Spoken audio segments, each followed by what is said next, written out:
घर नहीं है ना, बाइक से घर।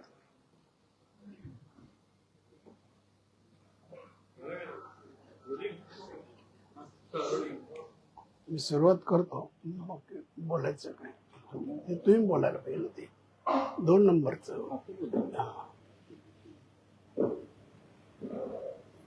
पत्रकार मित्रो, आजची पत्रकार परिषद आगामी होऊ घातलेल्या जिल्हा परिषद आणि पंचायत समितीच्या निवडणुकी संबंधी बोलवलेले आहे. या विषयावर बोलण्या अगोदर मुंबई आणि महाराष्ट्रात महानगरपालिकेच्या ज्या निवडणुका झाल्या त्या निवडणुकीमध्ये विरोधकांचा धुव्वा उडवून भाजप आणि शिवसेना एकनाथ शिंदे यांच्या महायुतीने जो विजय मिळवला आहे त्या विजयाबद्दल मी माननीय मुख्यमंत्री आणि माननीय एकनाथजी शिंदे, सन्माननीय अमित साटम मुंबईचे अध्यक्ष आणि महाराष्ट्राचे अध्यक्ष रवींद्र चव्हाण साहेब यांचं मी अभिनंदन करतो.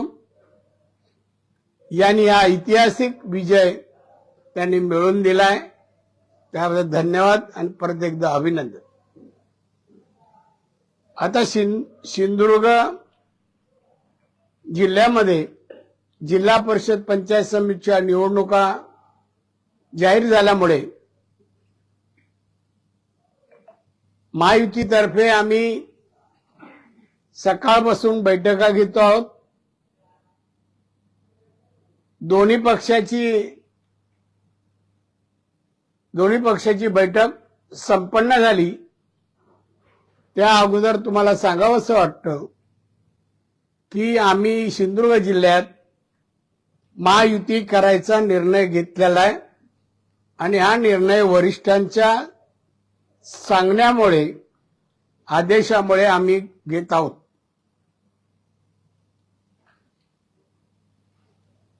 आमचे दोन्ही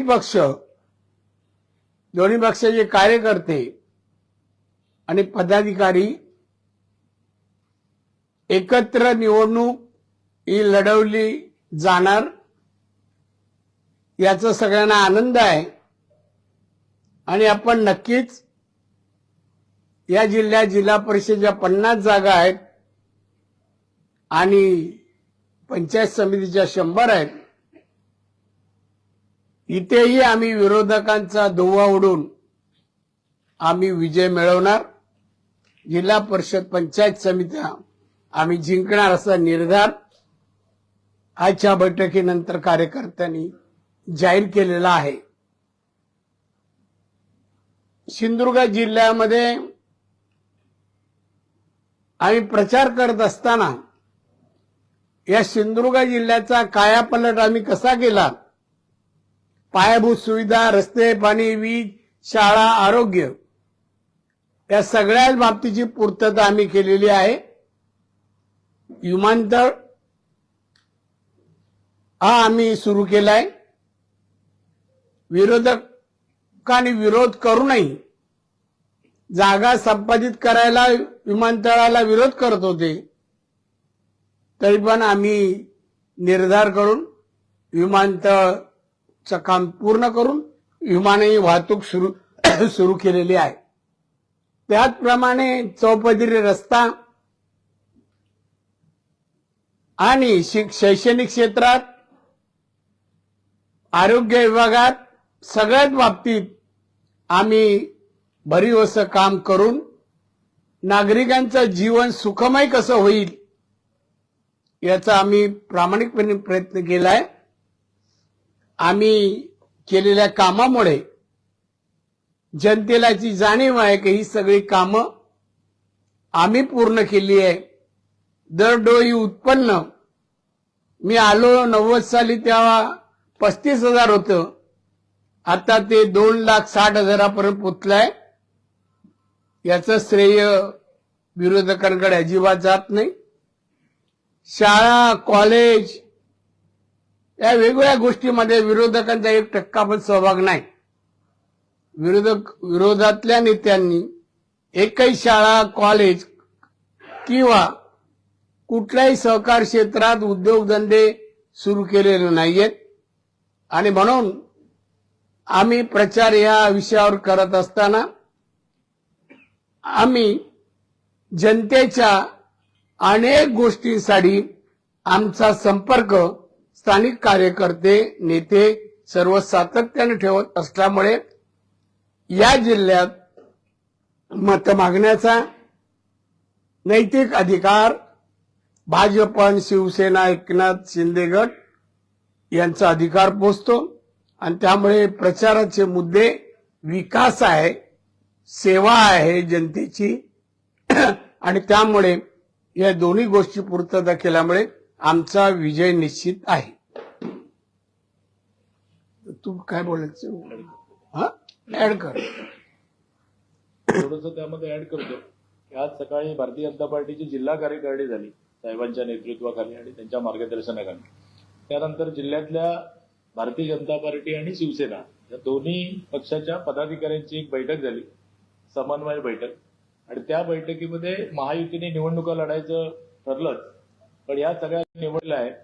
आणि यामधला जो काही जागा वाटपाचा फॉर्म्युला वगैरे आहे तो ही सगळी वरिष्ठ मंडळी आहेत, ती सगळी बसून ठरवतील आणि त्यानंतर तो जागा वाटप जिल्ह्याची वर्ष आणि मग तो तुमच्यासाठी उद्यानंतर ओपन होईल. आपल्याला काय विचारू शकता? आमचं इथे संपलं. आज रात्री होईल किंवा उद्या सकाळी? आज रात्री आम्ही उशीर होईल, उद्या सकाळी आम्ही प्रेस घेऊन आम्ही सांगू.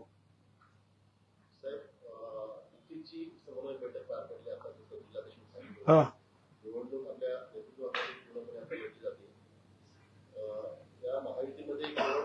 शिवसेना समावेश असणार आहे की राष्ट्रवादी काँग्रेस, अजित पवार पक्ष सुद्धा समाविष्ट असणार?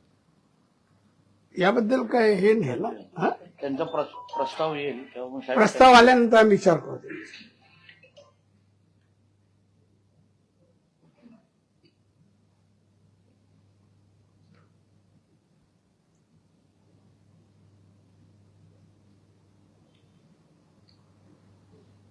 इकडे काय नाही.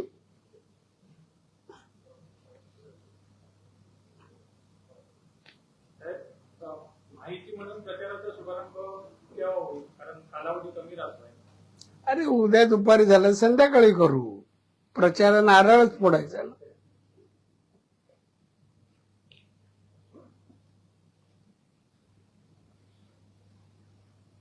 जिल्हा परिषदेमध्ये 50 पैकी 50 40 आणखी किती जागांवरती विजय होईल असं वाटतं? मी सांगितलं 50 बोललो. तुम्ही विचारच्या अगोदरच बोललो. 50 पैकी 100% विजय. 100% आम्ही कामं केली आहेत. 100% अधिकार आहे आमचा. काय हो? हा, त्यांनी सांगितलं मला उत्तर.